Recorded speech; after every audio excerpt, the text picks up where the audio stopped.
Good afternoon and welcome to CanadianAgMarkets.com. My name is Brian Como and today is the 14th of May 2025. Today we have a special guest on the program. His name is Trent Klarenbach with Klarenbach Research. He specializes in technical analysis of ag and other markets. We're going to have him on in just a second here, but first let's run through what happened in markets today. Canola settled down $7.80 a ton at $721.50. Minneapolis wheat still kind of bucking the trend of the other wheat classes at this point, down $3.75 at $5.77. Kansas wheat up a healthy 11.25 to $5.23. Chicago wheat up 7.5 to $5.24 3/4. Soybeans up 5.25 to $10.77 3/4. Corn was up 3 at $4.45.5. The Canadian dollar is trading at 71.56 today. Live cattle took a bit of a breather today. Down 237 to 209.38. Feeder cattle also took a breather, down 4 to 301.98. All right, without further ado, let us welcome Trent Klarenbach to our program. All right, welcome Trent to CanadianAgMarkets.com. How are you doing today? Oh, I'm doing great, Brian. Things are looking good up here in Saskatoon, and the weather's great, and I'm excited to talk to you today. So. Good. Have your clients given you an indication as to how far along they are seeding? Like, is it good progress that they're making?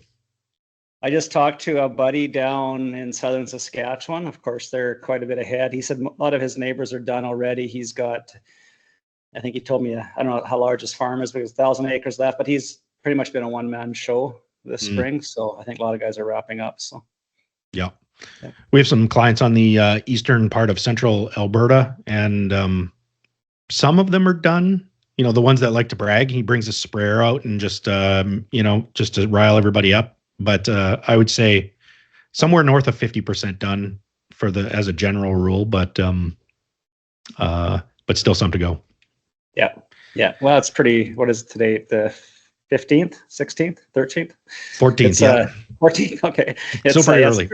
Pretty early. Like when growing up, my father. This is before wild oats, chemicals, and that sort of thing. And seeding with diskers, it was the 15th of May was considered to be the optimum time back then. So it's still early. Exactly. All right. For those who don't know you, Trent, I'll introduce you. I'm speaking with Trent Klarenbach today with Klarenbach Research. His website is klarenbach.ca. And Trent, you specialize in technical analysis of markets, predominantly grain markets. Feel free to correct me if I'm wrong on any of this stuff.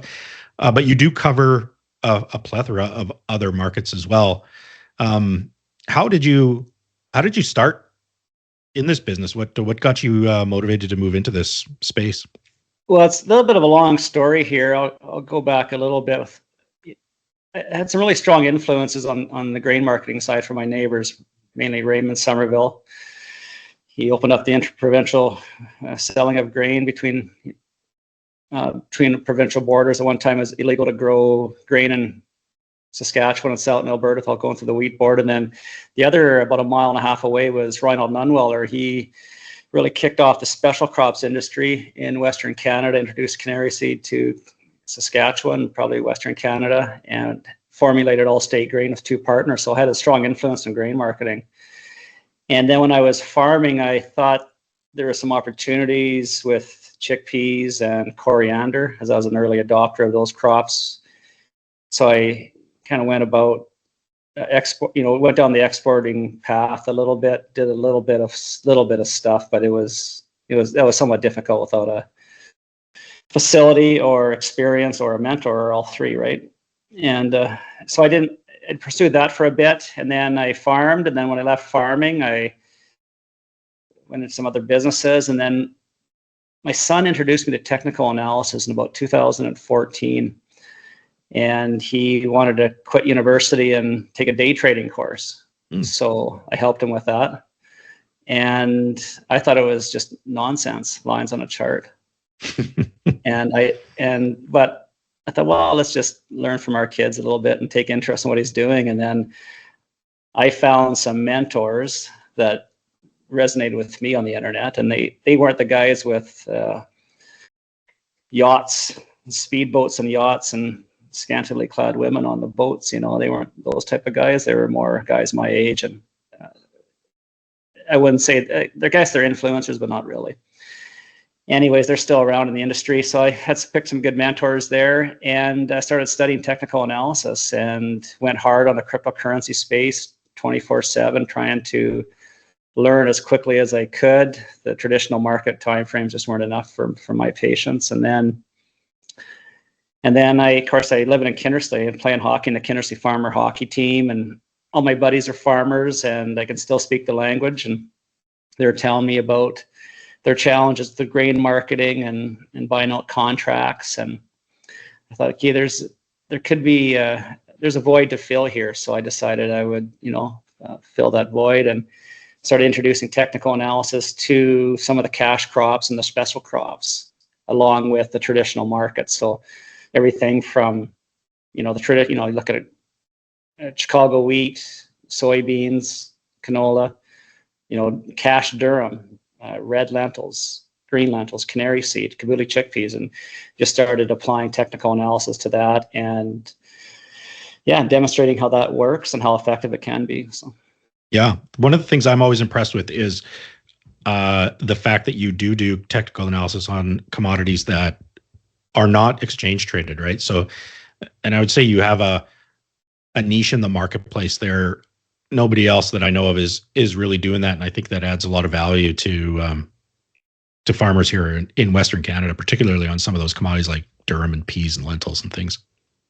I hope so. That's my mission, my objective, and it's interesting how these markets, you don't have the volume. I mean, they're illiquid in comparison, right, to corn, soybeans, but humans are humans, and they're the common participant in all these markets, and our behaviors are the same whether we're tracking it on a chart or not. I think it's quite fascinating. So. Mm-hmm. So your service, you send out newsletters and videos with explanation of your analysis. What does that look like for the clients that subscribe to you? Well, I published 2 newsletters. One is the Klarenbach Grain Report, and that covers your grains and oil seeds. So right from canola to soybeans to hard red spring wheat, durum wheat. I look at that on the cash market in Western Canada, and also the exchange traded analysis. And this Klarenbach Special Crops Report is that. It's the special crops. It's the yellow peas, the green peas, the kabuli chickpeas, canary seed, lentils, and mustards. And what I do is, in both of those reports, there's some overlap, I feel, with diesel fuel and fertilizer and interest rates and currency. So I'll also give some guidance on that, and just just give some guidance in those asset classes also. So, well, it's been a very interesting. Sorry. It's been a very interesting time for interest rates, currencies, and things like that in the last few months. Yeah, it is fascinating, and every day there's another news release out that catches someone's attention. There's some sort of reaction to it, but despite all that, the Canadian dollar is trading. It's very technical, in my opinion. It's trading just kind of like as one expects it to. As is I look at the 5-year bond yields to get some indication of interest rates in Canada, and that's fairly technical. It's not giving us much insight at the moment, but nonetheless, it's fast. I think it's just an incredible time to be alive, actually, with all the action in the news and how we react to those news releases in those markets. So. Yeah. Well, we'll ask you to get into some detail on some of those charts, but before we do, your new subscribers can find you at klarenbach.ca, and that's Klarenbach. That's correct. Yes. .ca, and they can find you on Twitter as well under Trent Klarenbach, and your YouTube channel at Klarenbach Research. We'll link all of those in the description here of this video, so that people can go check you out after. But yeah, is there a couple charts that you are looking at right now that you are finding interesting? Yeah, what I'll do, I'll share my screen here with you Brian. And, you know, the first one, I think, the chart I want to show you first. Can you see it? It's canola. Yep. Okay, this is the canola weekly chart, and you know, it's again, you know, it's been quite volatile, I would say, and it's getting a lot of people's attention. A lot of this rally caught a lot of people off guard, and it's great to see, right? So, you know, and to me, it's finding some resistance right where I thought it would in that 733, 734 level. That's a technical level there. There's also some previous resistance there, but you know, I feel it's got some room to go higher, but I don't expect it to go in a straight line. So we have this resistance level, and often what happens is these breakout levels, I would say this is the breakout level here at 680, 690. And often they're retested. So I would not be shocked if we get a retest of that 690, 700 level. But I mean, it's I got two moving averages on here. So what I'll share with your listeners or viewers, if they're not familiar with technical analysis, there's two moving averages which are found on, I'll say most charts, and it's the 50 period, which is, this is the green line here, and this being a weekly chart, it's the 50-week moving average, and the purple one's a 200 period, which is the 200-week moving average.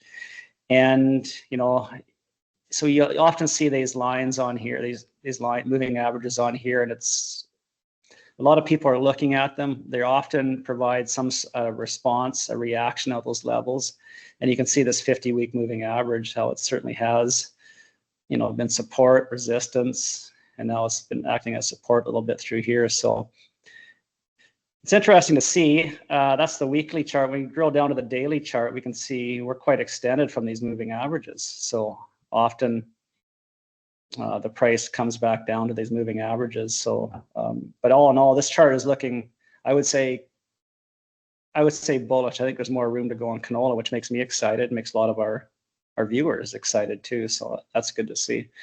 Do you have any questions about this chart, Brian? No. So yeah, this area here, on the weekly was, there's some resistance there from back in July. It looks like, is that where you're tracking? And then or late July. So we could test those highs of last July, on this weekly chart, in your opinion? Yeah, I think so. So what happens, Brian, is the price and these moving averages will often converge on one another. Mm-hmm. And it obviously takes some time, right? You can see it took a long time for the price in the 200-week to get to, you know, to converge on one another. But right now we're seeing this 200-week moving average starting to decline. And we last crossed it as the price crossed above the 200-week moving average when it was advancing, and it crossed below it. We haven't had that retest yet. So if you take a look at this 200-week moving average, it's sitting right around that let's say 780 right now. Mm-hmm. We draw a line right across here. That's, you know, that's in this level here of previous.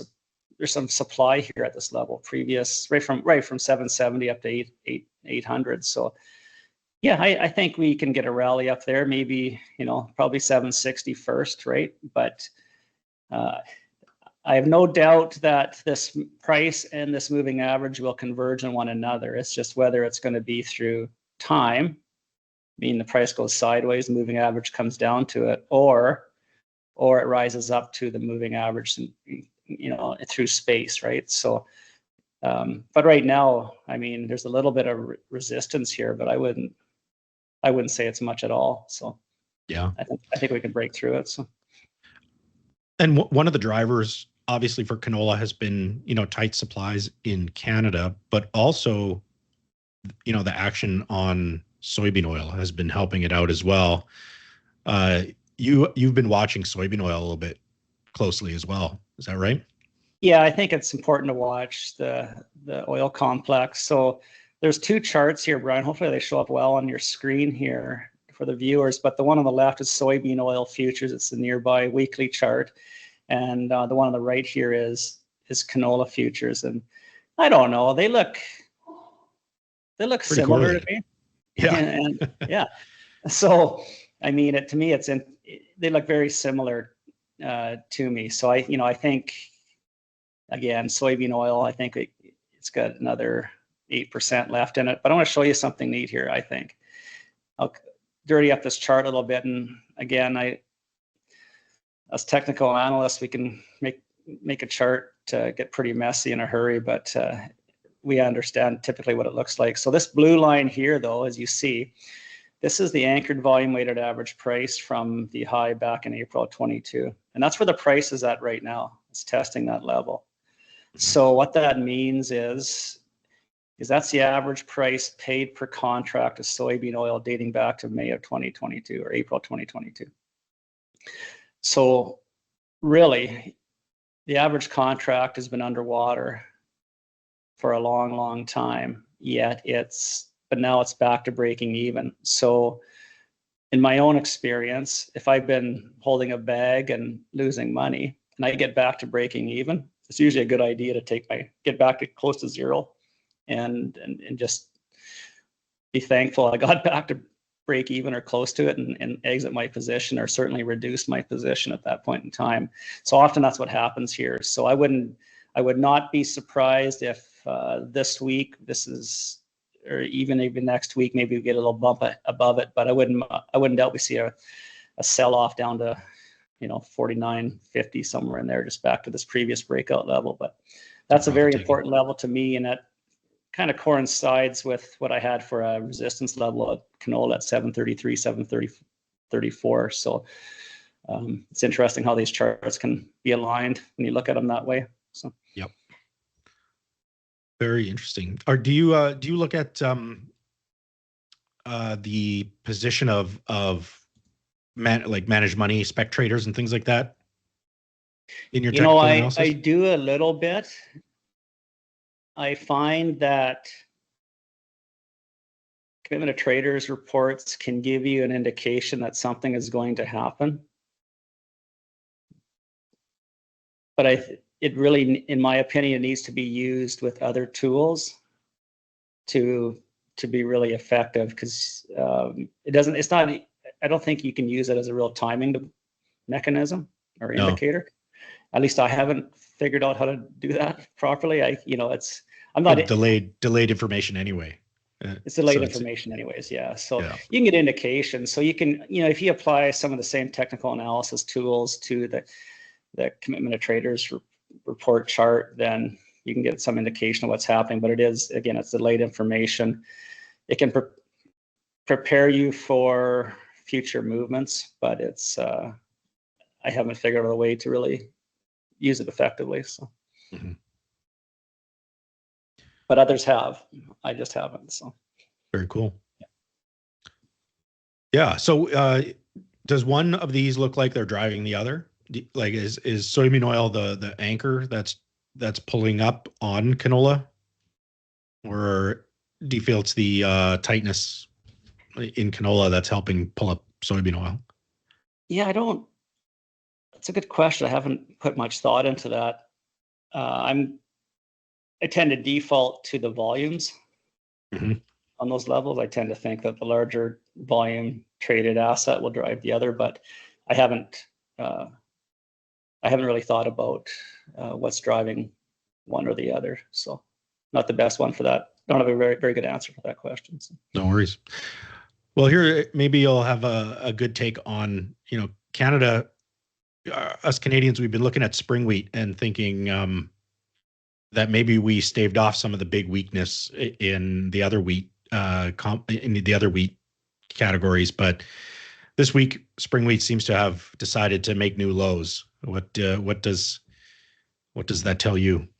Well, I mean, this is a horrible looking chart in my opinion, but the only saving grace and the only maybe positive it has for it, I shouldn't say that. There's some reasons to be optimistic, but the price isn't showing that, in my opinion.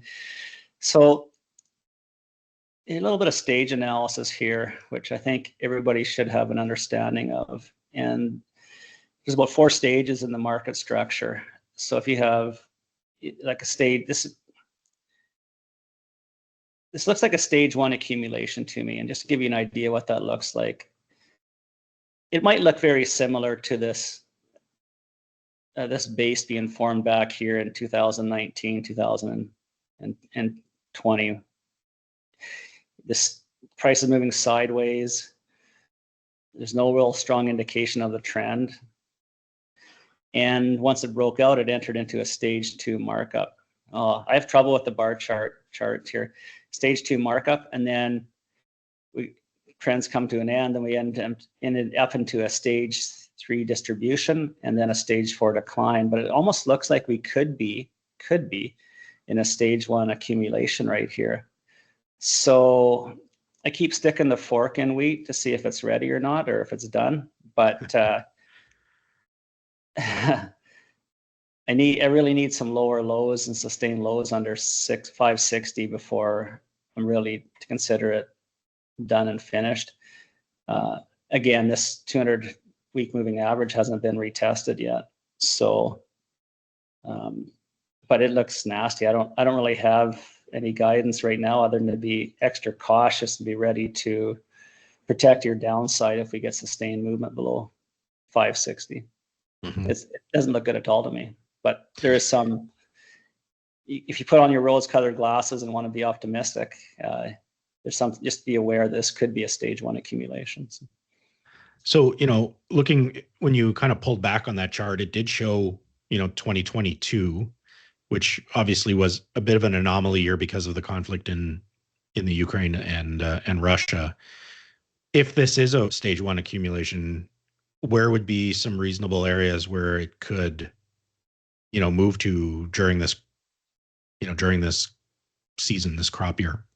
Yeah, well, I'd probably get it more. I have to get drawn some technicals on here. I'm kind of struggling with the chart here right now, but I mean, if we can make a new high above 630, get above 660, then, I think we have to consider $7. We have to start looking at 750, 760. We just keep moving up on our support and resistance levels. There's some technical tools that I talk about a little bit, but I think you start looking at support and resistance levels, and that's maybe where you set your next levels of interest or targets if you want to put prices in. So, yeah. But we need to show some positive. We need to get above 630. We need to get above 660, but right now we're trading at 577, and but I mean, looks similar to here. If you close one eye and put on some rose-colored glasses, it could be a stage 1 accumulation. So. Mm-hmm. Obviously, spring wheat doesn't exist in a vacuum on its own. The winter wheat classes have a big pull on it. What does it look like for winter wheat for you? You want to look at Chicago wheat? Sure. Okay, the big kahuna. So this here, yeah, we just had this could be a shakeout this week. We look at this week's candle forming, and there's a long wick on the bottom. Mm-hmm. We broke below. I've been eyeing up this 525 level. That was a very important level to me. That if we got a close below there, I would really start to become bearish. Last week we did. I like to get a full candle close below these levels. So that means the full candle body is below above a resistance level or below a support level. Yep. We haven't got that yet. We might get it this week here, but this is an interesting candlestick to me. It looks like there's been some. We're back to where it opened the week at, so that might be a positive thing. I've been waiting for a rally in wheat though, back in the fall, and we haven't got it yet. So, I keep thinking we're going to get back up to these levels, but I like to say I'm early, but I mean, if you're early, you're still wrong, right? So maybe I'm wrong, but we haven't got it yet. Wheat has not been acting in a seasonal norm this year. The weakness seems unseasonable. So yeah, we may just be really early. Yeah, that's one way to look at it. Yeah, or wrong, completely wrong. Or but wrong. But we're not wrong. Yeah. No, that's right. I have a descending triangle here, and it's one of my favorite tools to use is a descending triangle. But we've only had 3 tests of this upper trend line, so. Mm-hmm. And just the only challenge is the closer it gets to the apex. So what happens is you expect it to break through this level of this bottom trend line, this level of support. It hasn't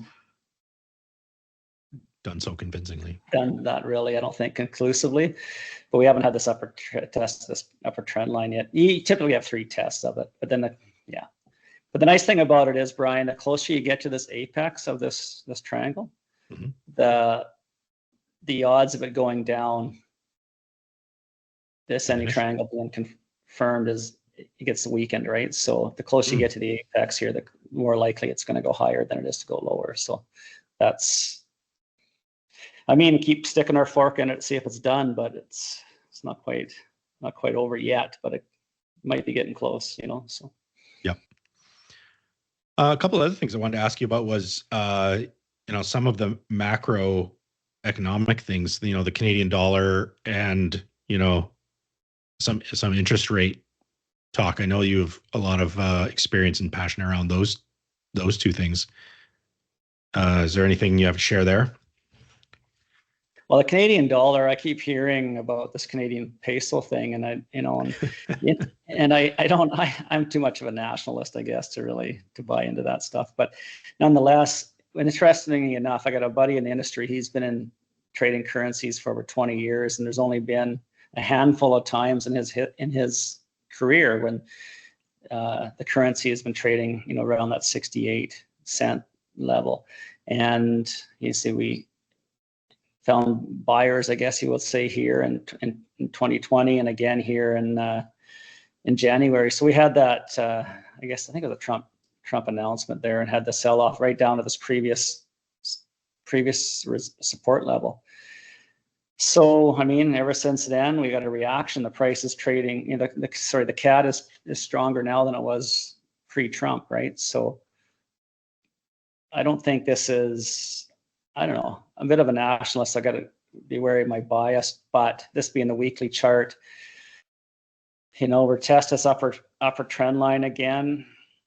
I mean, we're right at that 50-week moving average.